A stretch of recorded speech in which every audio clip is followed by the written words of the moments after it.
যারা বিদেশে থাকে তাদের সুন্দর ছবি বা ভিডিও দেখে আফসোস করার কিছুই নেই। এটা মনে করেন না যে তারা স্বর্গে থাকে। আপনারা ওইটাই দেখেন যেটা আমরা আপনাদেরকে দেখানোর জন্য অ্যালাউ করি। আমার ঘরে খাবার না থাকলে নিশ্চয়ই সেটা আপনাকে দেখাবো না। সারাদিন কাজ করার পর ক্ষুধা পেটে যখন বাসায় আসি, কোনো খাবার থাকে না, রান্না করার পর 2 ঘন্টা অপেক্ষা করতে হয় খাবারের জন্য।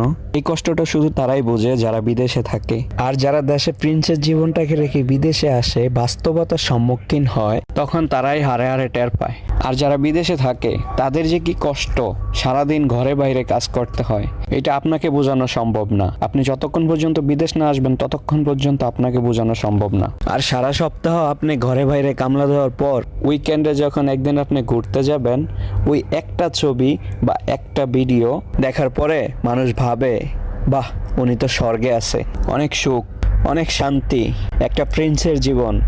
আসেন না ভাই, একবার আসেন বিদেশ, আসলেই বুঝবেন দুনিয়া তো সোজা না, বড় কঠিন।